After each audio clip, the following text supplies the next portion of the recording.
ગુજરાત ભાજપ અધ્યક્ષ રાજકોટની મુલાકાતે છે। જગદીશ વિશ્વકર્મા રાજકોટની મુલાકાતે છે। રાજકોટમાં નારાજ નેતાઓ સાથે બેઠક યોજી, સમાજના આગેવાનો સાથે પણ તેમણે બેઠક યોજી હતી।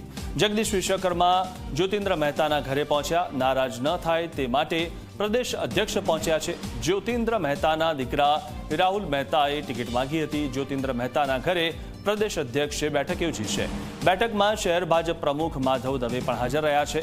સાંસદ રામભાઈ મોખરિયા પણ બેઠકમાં હાજર રહ્યા છે।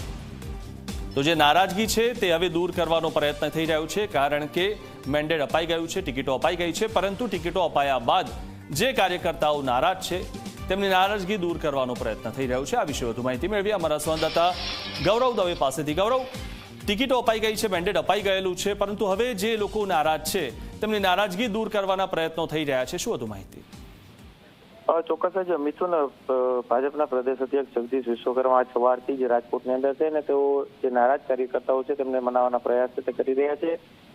જૈન સમાજના અગ્રણીઓની સાથે તેમની ગુપ્ત બેઠક છે તે કરવામાં આવી છે। તેની અંદર જગદીશ વિશ્વકર્મા જ્યોતિન્દ્ર મહેતા મામાના ઘરે છે તે પહોંચ્યા છે। નારાજ જે મામાના નારાજ ન થાય તે માટેના પ્રદેશ પ્રમુખ દ્વારા ખુદ મેદાનમાં છે અને તેમને પ્રયાસ છે તે કર્યા છે।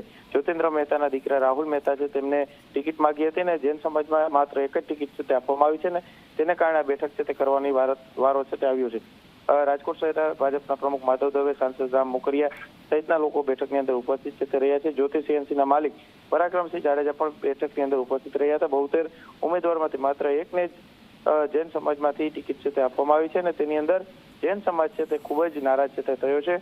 2.5 લાખ જેટલા મતદારો હોવા છતાં માત્ર ધૈર્ય પારખને એકને જ ટિકિટ છે તે આપવામાં આવ્યું સામે આવી રહ્યું છે। જી, આભાર ગૌરવ, માહિતી આપવા બદલ।